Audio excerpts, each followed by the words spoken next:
Hello my dear students, कैसे हैं आप सब। This is Sonia Kaushik and we are doing our chapter reproductive health, that is chapter number 4 और of our unit reproduction in humans. ठीक है, और the unit is reproduction.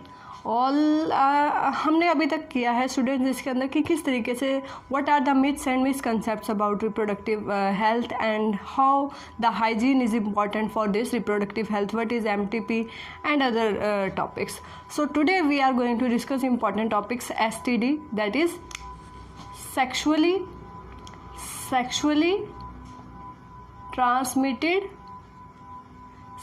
transmitted disease. ठीक है स्टूडेंट, जो फिजिकल इंटरकोर्स से जो है ट्रांसमिट होती है. Then we will talk about infertility. So first of all we will come to the topic sexually transmitted disease. Students, in disease को venereal disease भी कहा जाता है and they are also commonly known as RTI. very important, that is reproductive tract infection. ठीक है student, reproductive tract infection. तो sexually transmitted disease हैं तो कैसे ट्रांसमिट होंगी? Transmitted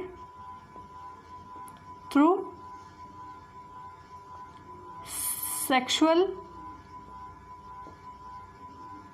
intercourse. ठीक है, सेक्सुअल इंटरकोर्स से आएंगी, या फिर कुछ डिजीज ऐसी हैं जो इन्फेक्टेड नीडल्स से, या फिर सर्जिकल इंस्ट्रूमेंट्स. ठीक है, सर्जिकल इंस्ट्रूमेंट्स जो सर्जरी के टाइम में यूज़ होते हैं उनसे भी जा सकते हैं. तो स्टूडेंट्स, बात करते हैं कि किस तरह की डिजीज़ है जो सेक्सुअली ट्रांसमिटेड डिजीज़ में आती हैं. पहली बात तो रीज़न की हम बात करते हैं. रीज़न, अगर स्टूडेंट्स मल्टीपल सेक्स पार्टनर है, ऑलराइट, मल्टीपल सेक्स पार्टनर है, then this risk of this disease are मोर.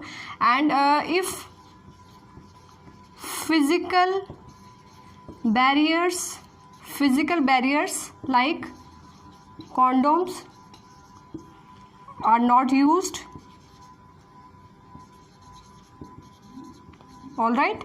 और कैसे हो सकता है? मदर से, अगर मदर इन्फेक्टेड है, from infected mother to foetus. ठीक है, तो ऐसी सभी डिजीज़ ऐसी नहीं है जो इन्फेक्टेड नीडल से फैलती है. इन्फेक्टेड नीडल से स्टूडेंट जा सकती है, इन्फेक्टेड नीडल, या हम कहें ब्लड ट्रांसफ्यूज़न. ठीक है, तो ऐसी कौन सी डिजीज़ है जो इन्फेक्टेड नीडल से इस तरीके से. तो पहले तो मैं आपको बता देती हूँ वर्नल डिजीज़ क्यों कहते हैं स्टूडेंट इसको, क्योंकि ये पॉपुलेशन में, इसमें पॉपुलेशन इन्वॉल्व है. पॉपुलेशन यानी कि बहुत सारे लोग इसमें इन्वॉल्व हैं, that's why this is called venereal disease. Very important. And क्योंकि इसमें इन्फेक्शन रहता है रिप्रोडक्टिव ट्रैक्ट में, वेदर इट इज़ मेल और female, that's why it is called reproductive tract infection. Student, sexually transmitted disease are more common you can say in females के अंदर, because there if we talk their genital parts are open as compare to male genital part, that's why they are more prone to this type of sexually transmitted disease. Alright, but it is not like that male are you can say completely safe from that. So if they have multiple partners, if they have blood transfusion with an infected from an infected person, and if some are drug users also, if drug abuse is there and multiple drug users are using same types of needles, even tattoo making can also spread this type of disease. Alright, so some disease are like AIDS, like you can say AIDS, hepatitis B.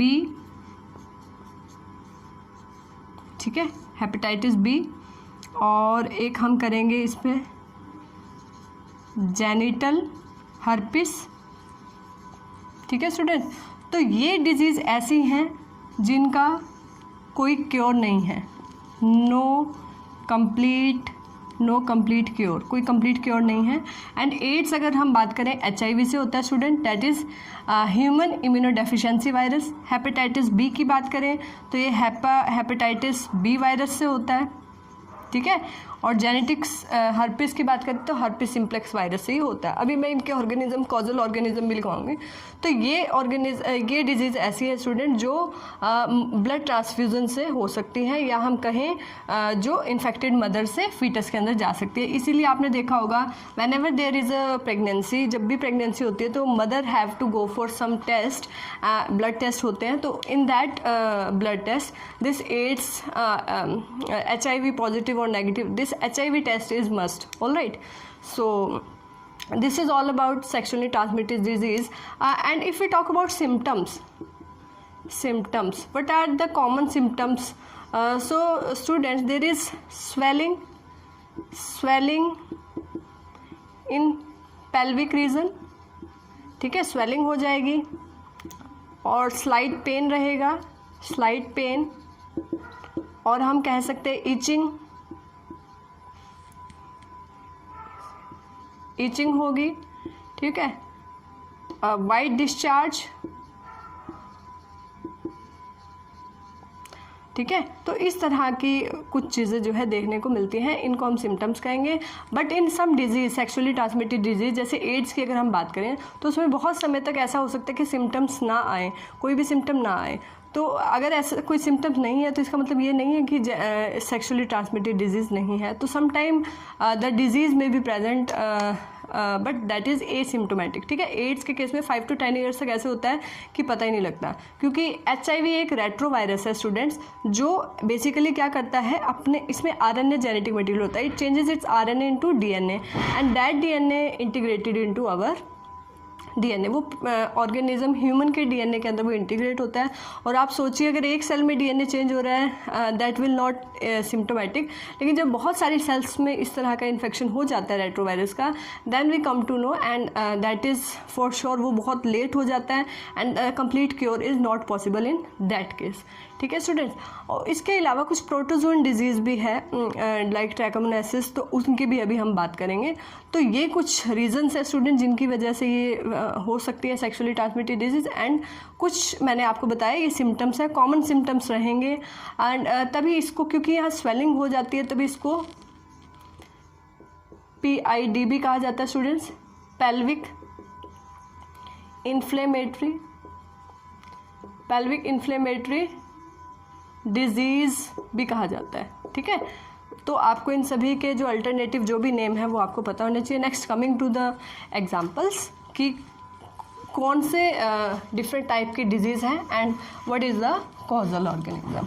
Alright students, क्योंकि अगर ये जो sexually transmitted disease है, if a person is suffering from a long time, अगर chronic ये disease कई बार हो जाती है, लंबे समय तक अगर ये चलती है स्टूडेंट, तो सम टाइम इट में लीड्स टू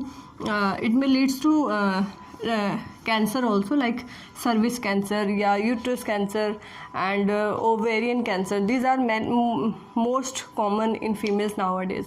सो इस तरह के कैंसर भी कई बार देखने को मिलते हैं। So now coming to the topic कि किस तरह के डिजीज़ जो है देखने को मिलते हैं, तो हम बात करेंगे स्टूडेंट्स।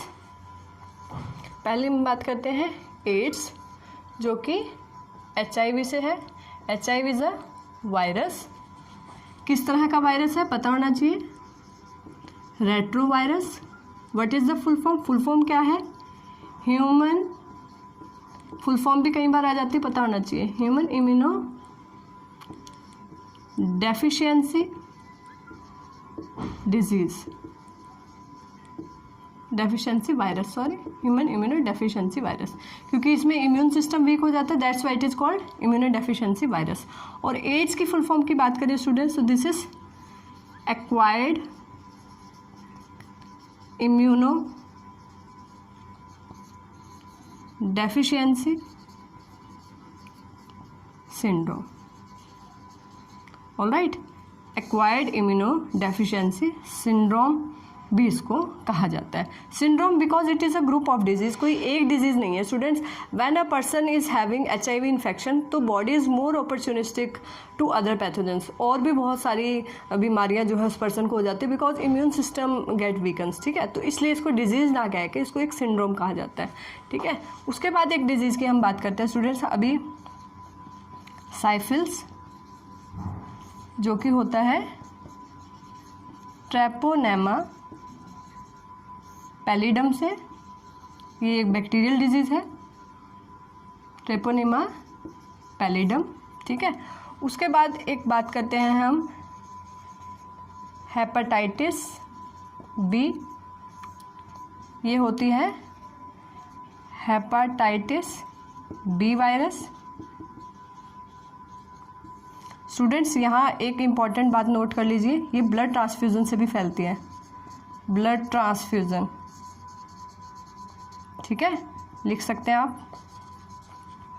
ट्रांसमिटेड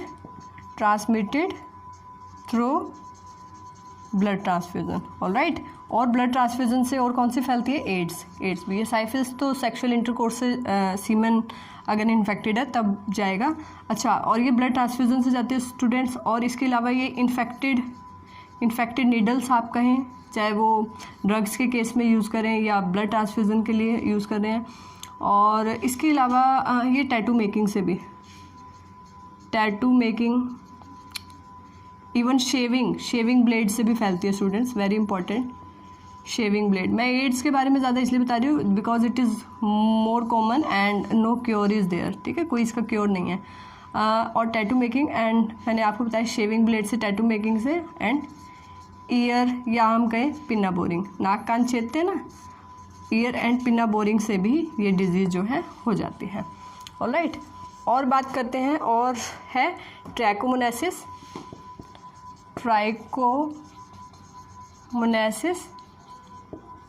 ठीक है, ये एक प्रोटोजोअन डिजीज़ है, प्रोटोजोअन डिजीज़, ठीक है स्टूडेंट, प्रोटोजोअन डिजीज़ है। और नाम क्या है, किस ऑर्गेनिज्म से होते हैं स्टूडेंट्स, ट्रैकोमोनासिस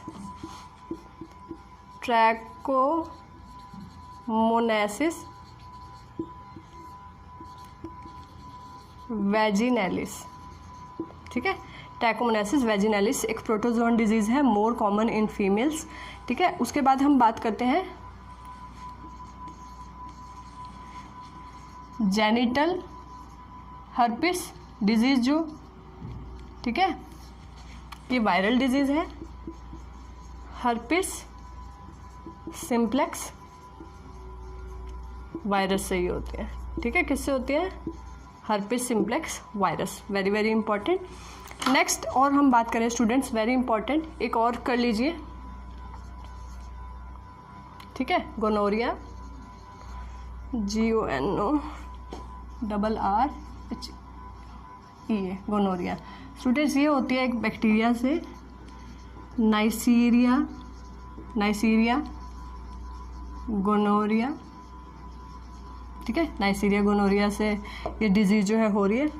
और इसके अलावा हम एक बात कर सकते हैं किसकी, कैनक्रोइड, ठीक है, एक और हम करते हैं, यहाँ कर लेते हैं 6th कैनक्रोइड, ठीक है, chancroid, and this disease is through haemophilus virus, haemophilus से ये डिजीज़ जो है होती है, alright. So these are some sexually transmitted disease students. तो इनके कॉजल ऑर्गेनिज्म भी इंपॉर्टेंट है and they are generally ask in 1 to 2 marks in NEET specifically. और अगर हम बोर्ड की भी बात करें तो बोर्ड पॉइंट ऑफ व्यू से स्टूडेंट जो NCERT में गिवन है, नाइसीरिया गोनोरिया या फिर एड्स, साइफिल्स, ठीक है, ट्रैकोमोनासिस, तो जो भी डिजीज़ NCERT में गिवन है दैट आर स्पेसिफिकली इम्पॉर्टेंट, ठीक है। इनकी डिटेल्स इतनी ज़्यादा इंपॉर्टेंट नहीं है but mode of transmission and you can say causal organism is important, all right. Now coming to our next topic, fertility, ठीक है, फर्टिलिटी की बात करेंगे तो स्टूडेंट्स इनफर्टिलिटी की हम बात करेंगे। इनफर्टिलिटी क्या है students, do you have any idea what is infertility? देखिए फर्टाइल ऑर्गेनिज्म कौन से होते हैं दैट कैन रिप्रोड्यूस, ठीक है, जो रिप्रोड्यूस कर सकते हैं, बट सम कपल्स, ह्यूमन की अगर हम बात करें, some couple do not have ability to reproduce due to some problem. That problem may be in fallopian tube of female, that may be in, you can say, vasa differentia of male, and that may be the condition of oligospermia, that is less number of sperms are forming inside the testes. और कई बार azoospermia होता है, sperm है ही नहीं सीमेन sample के अंदर. कई बार ovulation में प्रॉब्लम है फीमेल के अंदर. तो बहुत सारी इस तरह की प्रॉब्लम स्टूडेंट्स हो सकते हैं. कई बार स्पर्म की मोर्टेलिटी प्रॉपर नहीं है, कई बार ओवल्यूशन रेगुलरली नहीं हो रहा है जो हर महीने होना चाहिए 14th डे पर, तो वो नहीं हो रहा है. तो या PCOD की प्रॉब्लम कई बार ओवरीज में होती है. तो बहुत सारे रीज़न हैं स्टूडेंट जिसकी वजह से इनफर्टिलिटी आजकल के कपल्स में हो जाती हैं. ठीक है, तो it is inability to reproduce. It is inability to reproduce due to many, या आप कहें several reasons.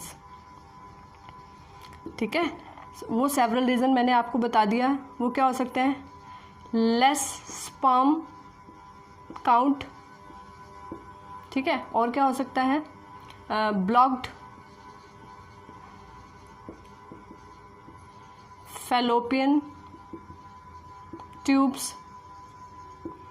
ठीक है, इसके अलावा और क्या हो सकता है? लेस स्पर्म काउंट हो, ब्लॉक फैलोपियन ट्यूब हो, प्रॉब्लम इन मोर्टेलिटी, या फिर शेप ऑफ स्पर्म. ठीक है, या इसको हम क्या कहेंगे स्टूडेंट्स? लेस स्पर्म काउंट को ओलिगोस्पर्मिया. ठीक है, और अगर स्पर्म एब्सेंट है, absence of sperms in semen sample. ठीक है ना, सीमेन सैंपल के अंदर स्पर्म के अलावा और भी जो है सेमिनल फ्लूइड होता है. ठीक है, तो अगर स्पर्म है ही नहीं तो उसको क्या कहेंगे हम? एज़ूस्पर्मिया. तो और भी स्टूडेंट्स बहुत सारे जैसे ओवल्यूशन इरेगुलर है. कैसे पता लगेगा ओवल्यूशन इरेगुलर हो रहा है? तो आप कहें इरेगुलर मेंसेस या मेंस्ट्रुअल साइकिल जो है इरेगुलर है. तो और भी बहुत सारे रीज़न हो सकते हैं स्टूडेंट इनफर्टिलिटी के. नाउ कमिंग टू कि अब क्या what are the, you can say, alternatives. क्या अल्टरनेटिव है ऐसे? ठीक है, अगर हम बात करें चाइल्डलेस जो कपल्स हैं उनके लिए क्या अल्टरनेटिव है? ठीक है, एक अल्टरनेटिव है स्टूडेंट्स IVF. IVF क्या है? What is IVF? In vitro fertilisation. देखिए, अगर फैलोपियन ट्यूब में ब्लॉकेज है या वासा डिफरेंशिया में कोई प्रॉब्लम है, ठीक है, स्पर्म मीटिंग में प्रॉब्लम है, तो हम क्या कर सकते हैं कि मेल की बॉडी से हम स्पर्म लें और फीमेल की बॉडी से हम फीमेल एक्सट्रैक्ट करें, आइसोलेट करें, and then we go for fusion of sperm and ova in lab conditions. ठीक है ना, आउटसाइड द बॉडी. क्योंकि जब फीमेल बॉडी के अंदर इफ फर्टिलाइजेशन हो रही है, देन इट इज़ कॉल्ड, क्या कहा जाता है स्टूडेंट? उसको कहा जाता है इन वीवो या फिर इंटरनल फर्टिलाइजेशन. वो है, ठीक है, इंटरनल फर्टिलाइजेशन. ऑलराइट, लेकिन IVF का मतलब क्या है? In vitro fertilisation. That means कहाँ पे? In lab conditions. ठीक है, लैब कंडीशंस. क्या किया जाएगा स्टूडेंट्स इसमें? देखिए, स्पर्म एंड ओवा आर एक्सट्रैक्टेड या फिर isolated from male and female body respectively. ठीक है, मेल और फीमेल बॉडी से स्पर्म एंड ओवा आइसोलेट करेंगे एंड क्या कराएंगे? लैब कंडीशंस में मान लीजिए this is sperm and this is ओवा, तो लैब कंडीशन में इनकी फ्यूज़न होगी और क्या बन जाएगा, जाइगोट। फर्दर उसकी डेवलपमेंट भी कहाँ होगी, ठीक है, जाइगोट बन गया, ठीक है। फिर लैब कंडीशन में ही हम कहें उसमें एम्ब्रियोनिकल स्टेज आती है, एंड देन दिस एम्ब्रियो में बी ट्रांसफर इनटू, ये क्या बन गया, एम्ब्रियो, एंड दिस एम्ब्रियो में be transferred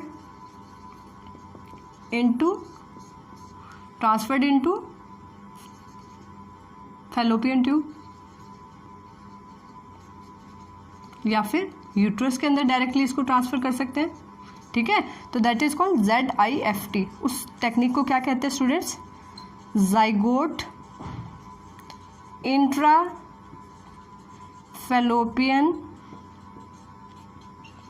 transfer, zygote intra fallopian transfer उसको कहा जाता है, ठीक है। और अगर कई बार क्या करते हैं स्टूडेंट्स कि गैमीट को, यानी कि if there is blockage in blockage in fallopian tube, तो हम क्या कर सकते हैं कि दैट द गैमीट स्पर्म को डायरेक्टली हम इंजेक्ट कर दें कहाँ, फैलोपियन ट्यूब में। उस टेक्निक को कहेंगे स्टूडेंट GIFT, ठीक है। ZIFT क्या है, zygote intra fallopian transfer, and GIFT क्या है, गैमीट इंट्रा फैलोपियन ट्रांसफर, ठीक है स्टूडेंट्स। क्योंकि हमने गैमीट को आर्टिफिशियली बॉडी के अंदर जो है इंसर्ट किया है, या आप कहें कि हमने आर्टिफिशियली उसको इंसेमिनेट किया है स्टूडेंट, तो इस प्रोसेस को क्या कहा जाता है, गैमीट। GIFT तो है ही है ये, लेकिन अगर हमने आर्टिफिशियल तरीके से इंजेक्शन से अगर हमने सीमेन सैंपल वुमेन के अंदर इंट्रोड्यूस किया वेजाइना के अंदर, तो दैट इज़ कॉल्ड AI, ठीक है। ये टर्म्स बड़ी इंपॉर्टेंट है students for both CBSE and competitive. AI क्या है, आर्टिफिशियल इंसेमिनेशन, ठीक है, आर्टिफिशियल इंसेमिनेशन। सो इस तरीके से स्टूडेंट्स डिफरेंट टेक्निक को यूज़ करके, चाहे वो IVF है, ZIFT है या AI है, आर्टिफिशियल इंसेमिनेशन में क्या करते हैं, semen sample is injected directly in the vagina of female, ठीक है। और कोई अल्टरनेटिव भी है, ठीक है। एक और टेक्निक है स्टूडेंट्स, नोट कर लीजिए, that is intra cytoplasmic sperm injection. देखिए, इंट्रा मतलब अंदर, साइटोप्लाज्मिक मतलब साइटोप्लाज्म में स्पर्म इंजेक्शन। जैसे मान लीजिए दिस इज एन ओवम, ये ओवम है, ठीक है, एंड हम जो है स्पर्म को डायरेक्टली ओवम के अंदर जो है न्यूक्लियस जो पूरे के पूरे स्पर्म को डायरेक्टली इंजेक्ट कर दे ओवा के साइटोप्लाज्म के अंदर, तो इस टेक्निक को क्या कहेंगे student, intracytoplasmic sperm injection. So if we talk about infertile couples, so these techniques will you can say proved as boon, एक वरदान की तरह साबित हुई है स्टूडेंट्स इनफर्टाइल कपल की। तो इस तरीके से various infertile couple can have a child and they may have a happy family with the help of all these techniques. This artificial insemination method is also used by animal breeders in case of, you can say, for to inseminate the better quality of sperm or semen to the female animal, ठीक है। तो ये कहीं ना कहीं जो है quality improvement के लिए एनिमल्स के लिए यूज़ किया जा रहा है, but in humans this is use for infertile couples. Alright, so all these techniques they come under term that is ART, that is assisted reproductive techniques, ठीक है स्टूडेंट्स। ये कुछ इस तरह की टेक्निक्स हैं जिनकी हेल्प से जो है infertile couples that have a child, और इनफर्टिलिटी की problem that is regarded as a permanent problem, so these techniques made that possible and cracked the quick myth, जो myth था, जो misconception थी, that infertile couples do not have a child. So these technologies are